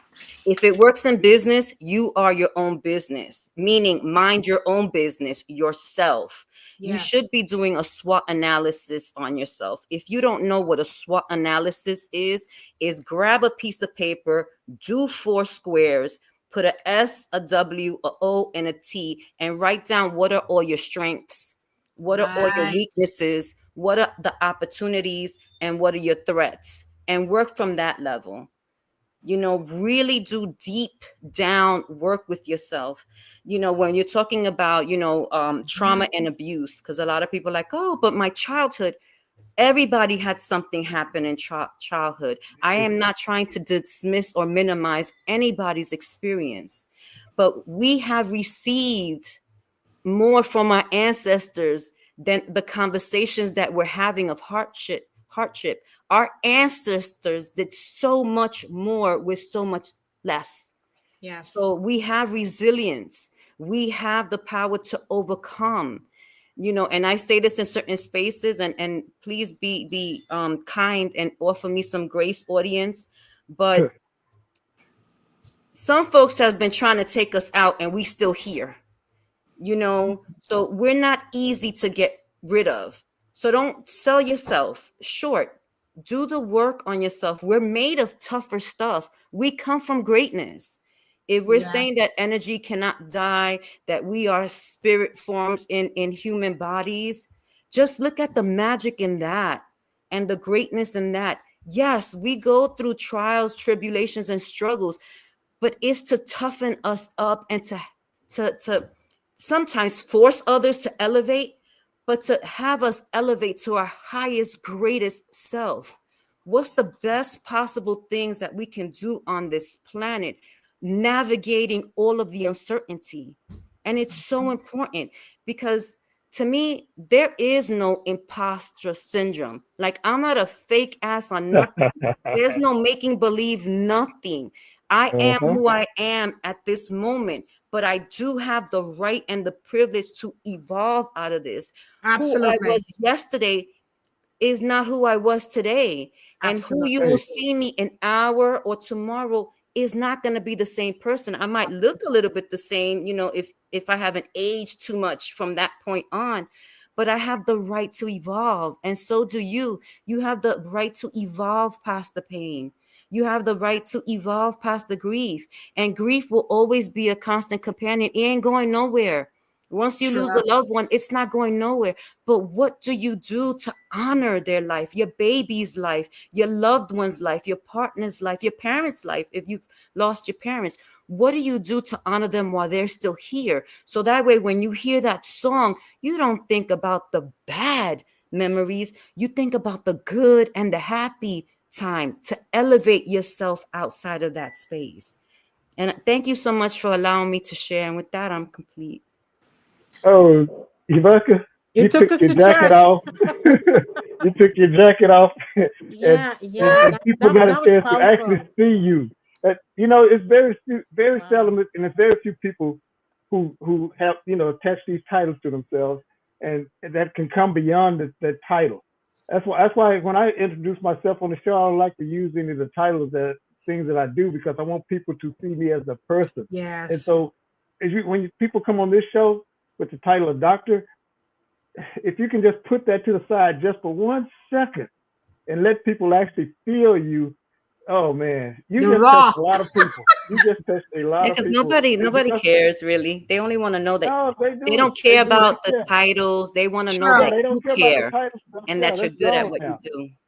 Right. Yeah, we're in a totally different era. And I always tell people, forget the title. I don't look up at people's titles. So that's why that allows me to be able to sit in a room with anybody, because I only see them as a person. I don't care what their title is. I'm not impressed with that.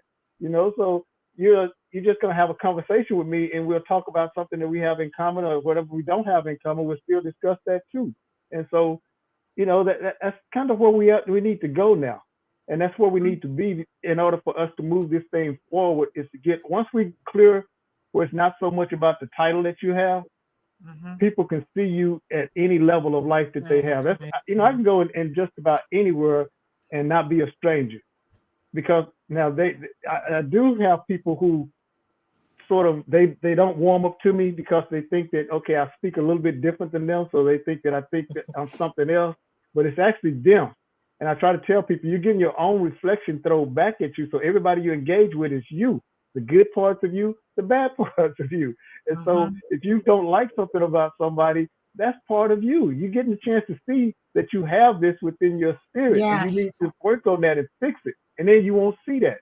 So that, everybody that I have really close contact with, I know that I'm going to see love because I love myself. And so when I see somebody and engage with them, that's what I'm looking at. That's what my energy is. So I know that I'm engaging with me. It's just a different face and a different body. But I don't feel, that's why I don't feel threatened by anybody. So, because I know when I go there, I'm looking at a basic reflection of myself. Now I call it two different things. I call it reflection and mirroring, right? The mirror is the love. The reflection is the aspects of you that you need to fix. Yes. And so that's why, like with these two ladies, when we engage in, they're mirrors. So, because it's pure love. And so I know that, so when I see them and talk to them, I know I'm talking with myself. And so it's a safe environment. So we talk about anything and everything, and we can do that freely without feeling challenged by it. And I know when I engage with somebody, it may be a reflection, I can feel that right off the top, and I know, okay, that's part of me I need to work on right there. So let me put that down. That right there is powerful that you said. That right there is powerful. Do you know that the eyes are an extension of the brain, and that the eyes have mirror neurons? So what I see in you, I see in me. So powerful. Exactly. Yes.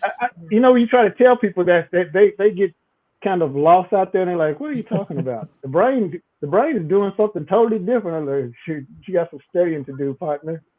Do some studying, and you'll find out that there's a lot more to this than you think it is.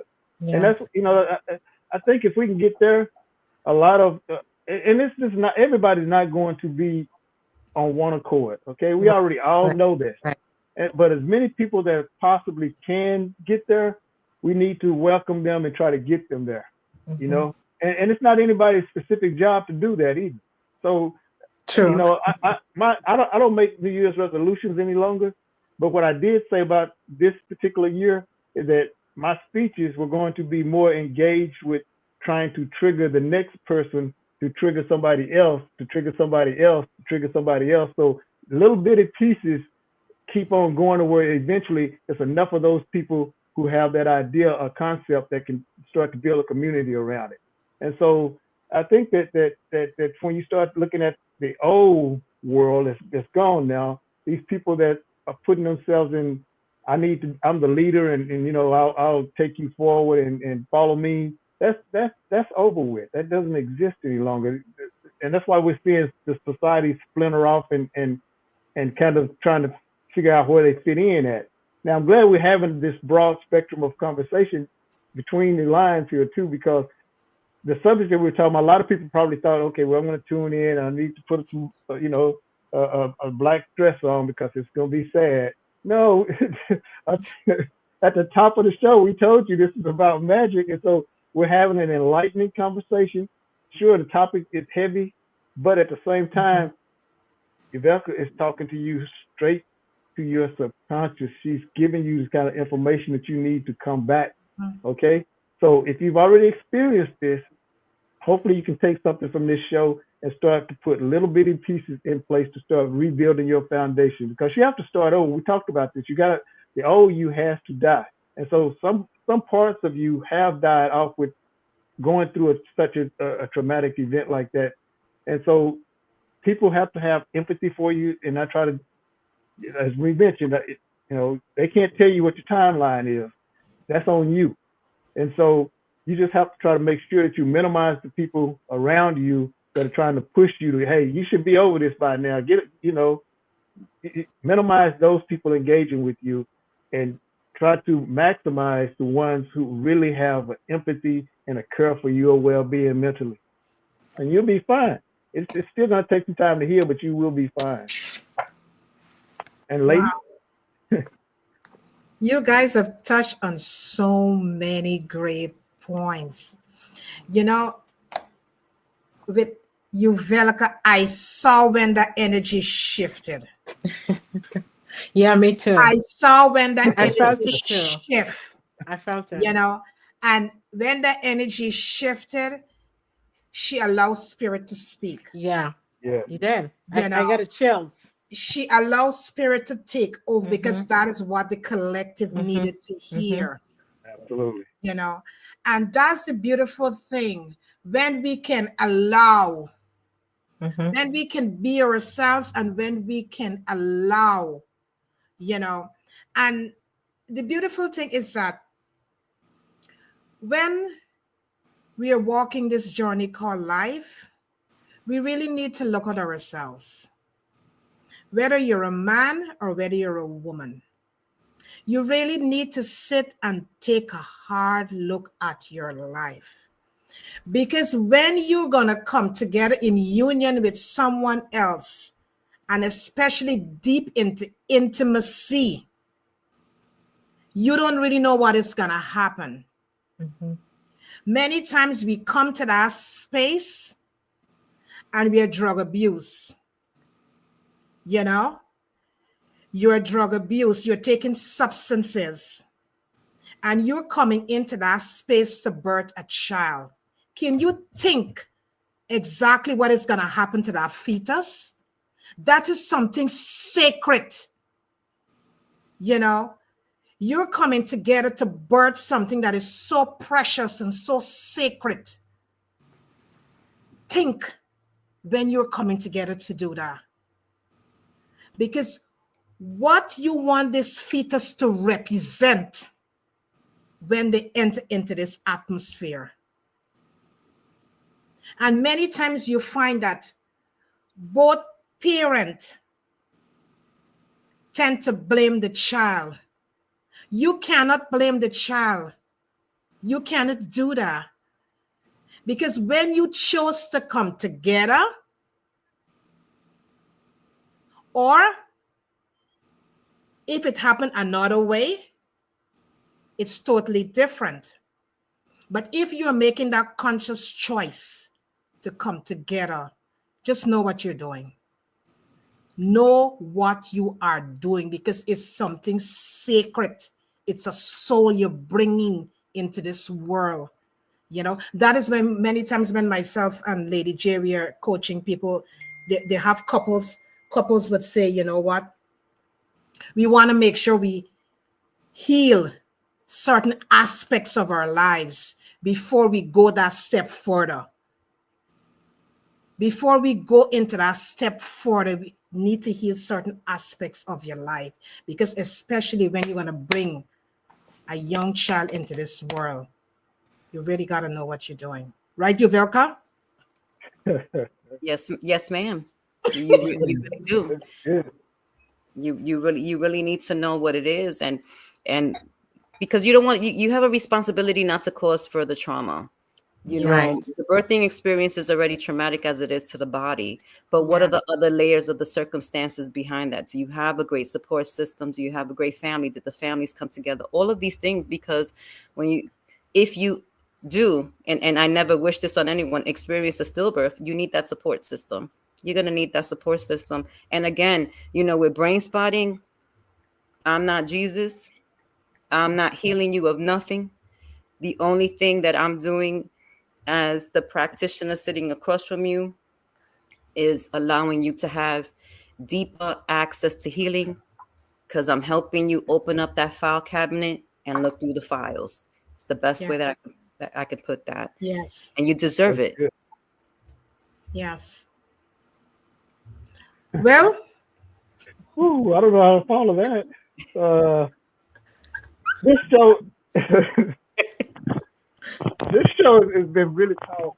You know, and I said it was going to be, and I said it was going to be fast too. Those things have both, you know, come true. So come to pass. So I'm glad that I was a part of this, because of the broad spectrum of what we did uncover and talk about. And these are the kinds of shows that people can get value out of, because we're going between the lines.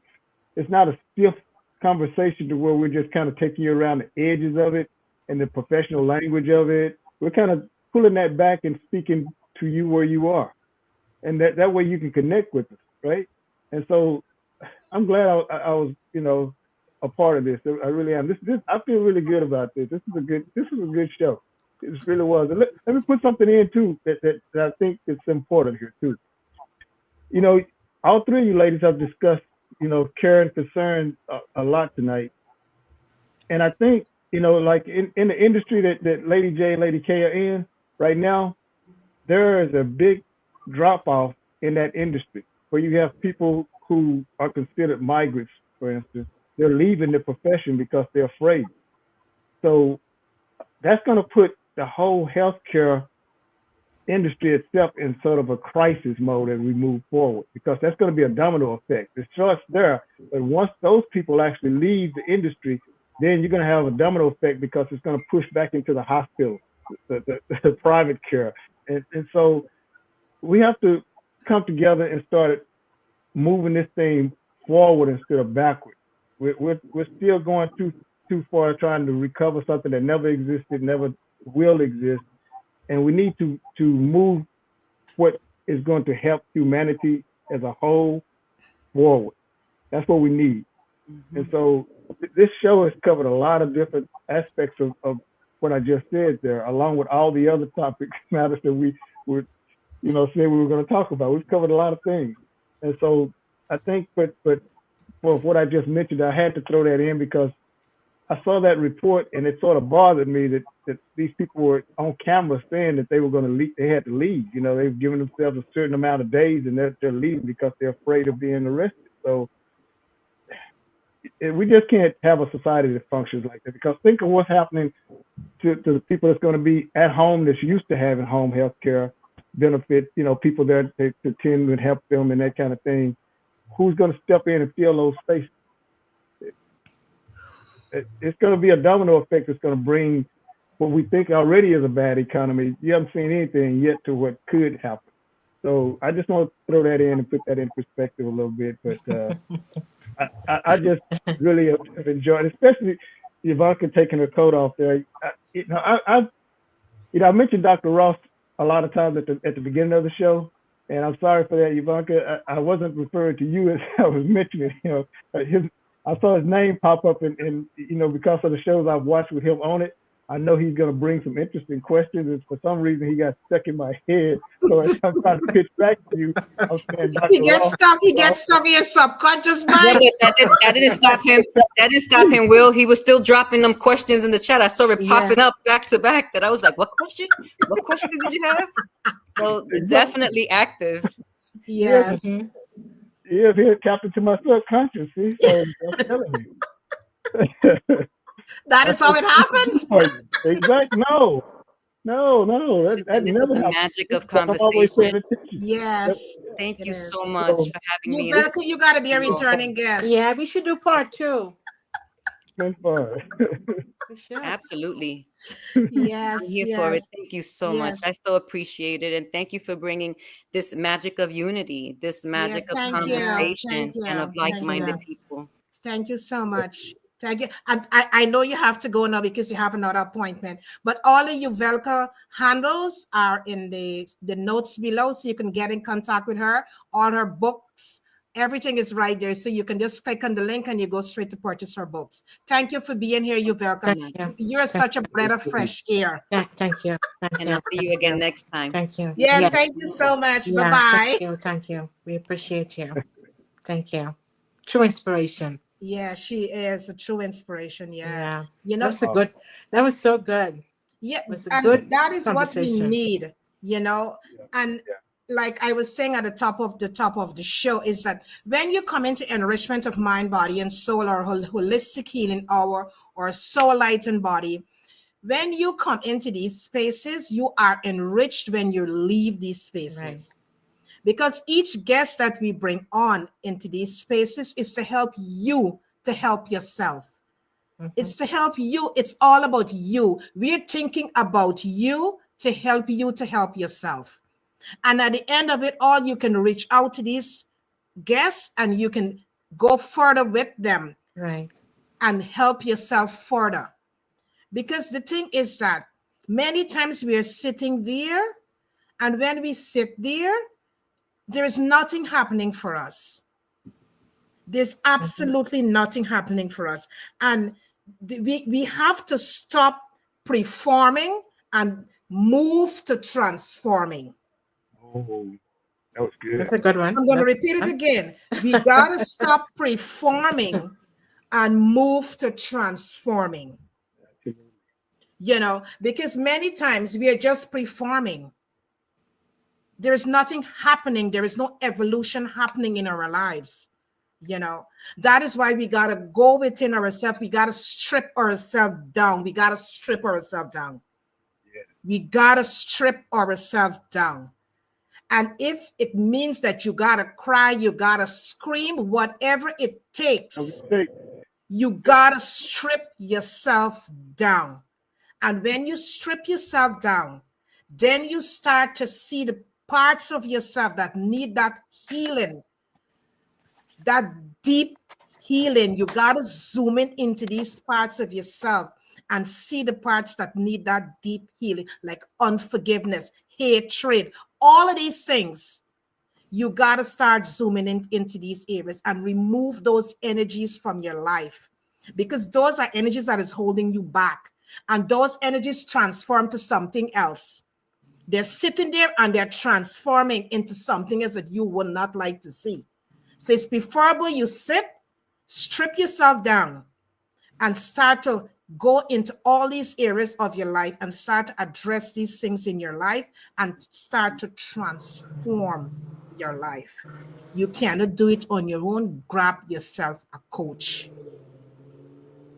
that can help you to move forward in life. Stop preforming and move to the stage of transforming. Lady J? That's a good one. Thank you. That's a good one. Hashtag. Yeah. No, but what you're saying there is real. And as you were speaking, I'm thinking about fall. And what happened in fall is that we all know the leaves, the color changing, and it falls away because it's getting ready for another season, right? So as you strip away, and it happens effortlessly because Yes. there's no struggle, there is no fight. You're not trying to fall, it just preparing for another season. It falls away, getting ready for winter. And then comes the other season, which we come back fresh, new. We get into spring. And it's all newness, it's all beauty. And, you're waiting to see the different things pop up and stuff like that. So as we ourselves now in our lives, as we're getting ready to conclude 2025, where are you at this point in your life? Time has passed, we're in September, moving, right? And so you got to think about yourself. And as you move through different seasons, at the top of the intro is what holds you together. Is it your faith? Is it your family? Is it your community? What is it that holds you when you're experiencing a loss, when you experience a situation? And how do you emerge with a level of resilience? Stronger, better, wiser, new insight, new perspectives. Because we're constantly evolving. We're constantly evolving, we're changing. And when we go through something, we never come out the same. Because there's so much, but I should say, how you choose to come out of that. Sure. Because how you choose to come out, and you find new purpose. Yes. You find new purpose. Your mission and your life becomes new. Because you're in line to something different, you're higher. And who you were before something happened, you're no longer that. That's why sometimes people may say, you change. Yes, I change. But the answer is, I have evolved. Because I'm no longer, I'm the person who you knew then. I don't live there anymore. Right. And come to mind, because I know I'm just throwing this out, but one of the topics that we discuss and we talk about, and we're going to have you back, maybe you and a couple others will handle this, because the question would be, and the question is, how do you respond to someone as you as an evolved person and someone who you knew then still want to hold you to the person that they knew before? Oh, that's powerful. That's a biggie. Yeah, because the person who, whether it's a romantic relationship that a person fall in love with you who was 20 years ago, or friendship, or whatever they may be. Yeah. When you evolve, and because you're constantly growing, you're expanding new skills, you become new, you live in your higher self. How do you handle a situation that someone still want to hold you who they met back then? You just simply tell them I don't live there anymore. No, but we have to have we can have a topic about it. We can have a conversation. It's a heavy topic. Like this one, people thought this one was going to be, but I think something like that really needs to be discussed, because this is something that takes place within family structures a lot.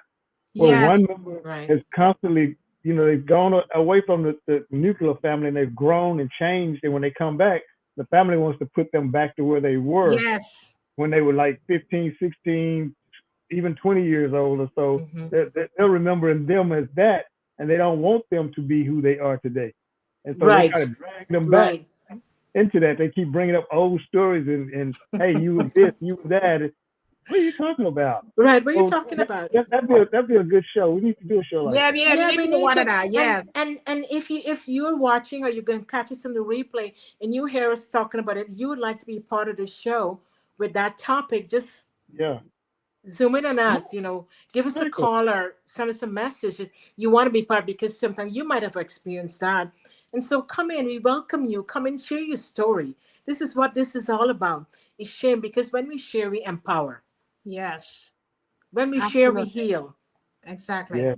Exactly. Totally agree with that. Yeah. Wow, this was a good one, Will. This was such a great and such a positive show. And I just wanted to touch on something what we talk about, because we did speak about this before. How do we honor our ancestors? How do we elevate them? right? Because we are the extension of them, right? And Yuvelca so, kind of covered that. I was listening really close to her when she got into that. She covered that a little bit. She said we owe them some level of debt because of what yeah, they endured, and we're not being able to endure that same amount of stress, Yes. pressure on us. We're like, I don't want no parts of that. Sorry, right, no. right. Yeah, yeah. I wrote that down. So I didn't want us to finish the show with not stepping back on that, and just highlighting that a little bit. And Right. Yeah. then also we want to talk about, when the loss, and as we spoke about stillbirth, empathy and grace is needed to be for the person, for the husband, because he supports his wife, and empathy and Yeah. grace is so essential to be in those spaces as well.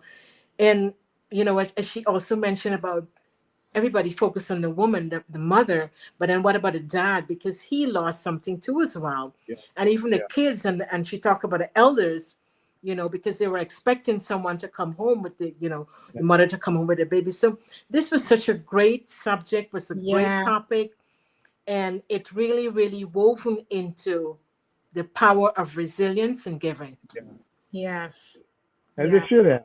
Yes, I Yeah. agree.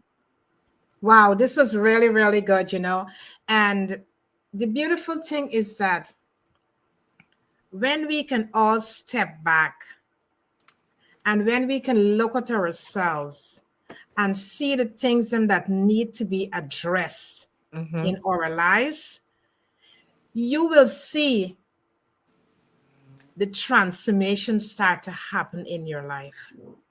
But again, you have to be willing enough to do it. Only you can do it. You have the choice, and it's only you can do it. Nobody else can do it for you. Right. You got to do it for yourself, and you have to be willing, and you have to be open. You have to be willing, you have to be open, and you have to be ready to do the inspired action. Yes, Lady J. I know. That's my You already word. knew it was coming. You already knew. You got to do the inspired action, because if you're looking for results, you got to put in the work. Yeah. Yes, you do. That is the only way you're going to get the results. Right. You got to put the work in to see the results. It's And not going it to takes be. all of you. All of you It takes. does. It does. It does. For you to see the results, it takes all of you.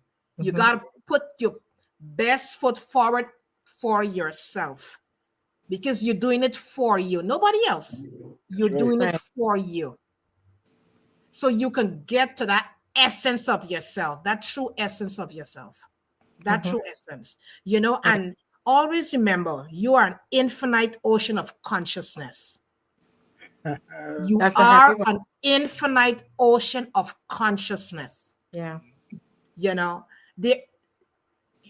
light, when you shine your light into this world, it makes a difference. Of course.